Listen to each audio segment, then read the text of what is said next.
Wow. I come into this video thinking this was going to be a bunch of hogwash, but actually, I like what she's saying here. A good leader does care about their team as whole people. But let's be real, most bosses don't have the time or desire to dig that deep.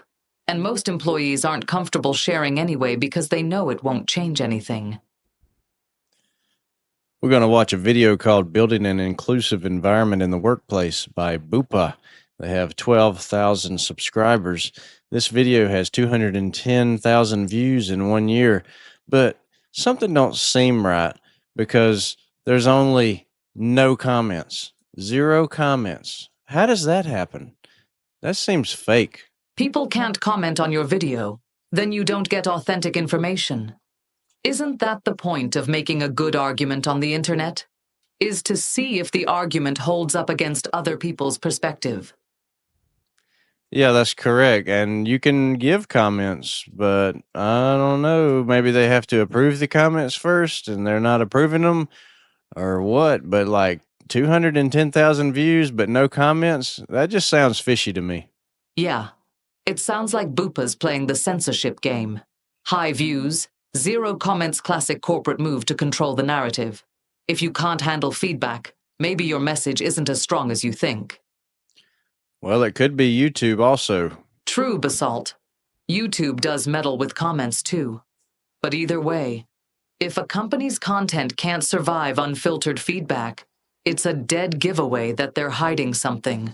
For me, an inclusive environment is somewhere where people feel safe. And by that, I mean obviously physically safe, but psychologically safe too. So they feel able to share if something's wrong, tell us if there's something that isn't quite right and needs fixing. Takara, I had some training one time, this diversity and inclusion, and I'm pretty cool with it in a way. I don't care. Yeah, let's include everybody, whatever. But here's the problem. They pick and choose what they want to include because I asked, hey, so you've got a machine shop manager and an engineering manager that I email them and they ignore me continuously, repeatedly, consistently. So does that mean that I'm a lesser human being that doesn't deserve a response? And they said, oh, just talk to the head HR person. Yeah, because they don't want to deal with that. And let's deal with your problem in closed doors so that we can ignore you too. Let's not talk about it in front of everybody and give us all a bad impression of this company. Exactly. The fake inclusivity game. They say, bring your problems to us. But when you do, it exposes their incompetence, so they sweep it under the rug. It's all about maintaining the illusion of a positive environment without addressing the real issues. And be comfortable to be themselves, which is one of the reasons why we talk to our senior leaders at Bupa about how important it is for them to show. So just so we're clear, she just said that it's important to be yourself. Takara, do you agree with that? Because I've never worked anywhere that would have kept me as an employee if I was just being myself. Only weak managers that couldn't force me to respect them indirectly fired me for speaking truth they didn't want heard. Are you insinuating that you've actually had some good bosses where you could be yourself? A few. We could exchange honest value without false professionalism, but that's rare. Vulnerability, be themselves, but also admit mistakes. Like that genuinely is one of the best things you can do to create an inclusive environment, is to admit when you've done something wrong. Because if you're not making mistakes, you're probably not pushing yourself. You're probably not being brave to try new things. Yeah, I agree with her there on that one. She's right. Admitting mistakes is crucial for growth. But in most companies, the only people who can be themselves and make mistakes without consequences are the ones cozy with management. Oh, come on, Takara. We were trying to be positive for a change. I can't help it, Basalt. Just because a statement is positive doesn't mean it reflects the real world. What makes a good leader is firstly somebody that really enjoys getting to know people. As a manager of a team, really take the time to get to know your team as a whole person, inside and outside of work. Then you will know what they need. People feel safe to be able to talk about when they need an adjustment or they need something different from you. And as an employer, that means that you are much more likely to have people that are able to work, be at the best, contribute, feel safe and comfortable and actually really excited. Wow. I come into this video thinking this was going to be a bunch of hogwash, but actually I like what she's saying here. A good leader does care about their team as whole people. But let's be real, most bosses don't have the time or desire to dig that deep. And most employees aren't comfortable sharing anyway because they know it won't change anything. And supported to do so. Secondly, somebody that has a clear vision. You need to know where you want to take people, otherwise kind of where are you leading them? And then I think being able to convey that in a simple way that people... Well, they would have to be competent to have a clear vision. The third one is the one that I see more rarely, because you can completely get it for yourself but actually not be able to communicate it, and it requires... That's true.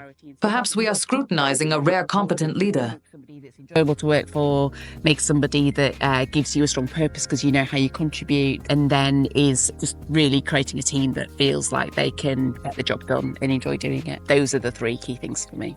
We all spend a lot of time at work, don't we? And it can be something that is a good part of your life, or it can be something that's really challenging and you just kind of get through on a day-to-day basis. We've got something. Hey, Takara, do you think the right people that need to watch this video are watching this video? I'm sure a few nerds will see it and agree, but 90% of people will look at this and be like, nah.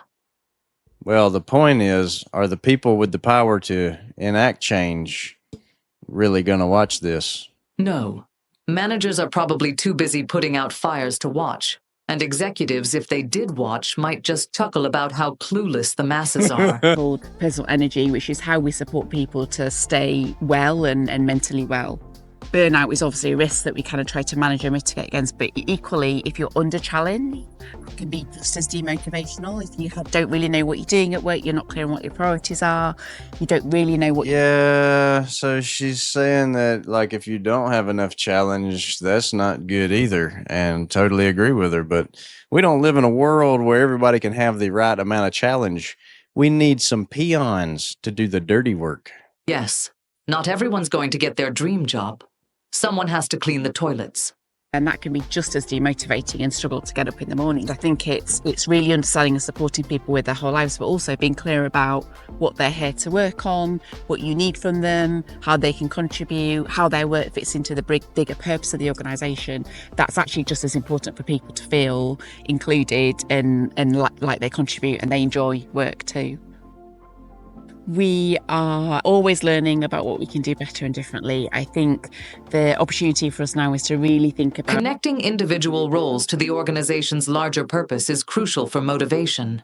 But realistically, most jobs are mundane and don't offer that sense of importance. I kind of like this woman, though, Takara. She says a lot of things that make sense. It's just sad that it's so difficult to implement it in a good way that's realistic. She's covering the basics of good management. But in the real world, most people are too busy surviving to care about aligning everyone with a grand purpose.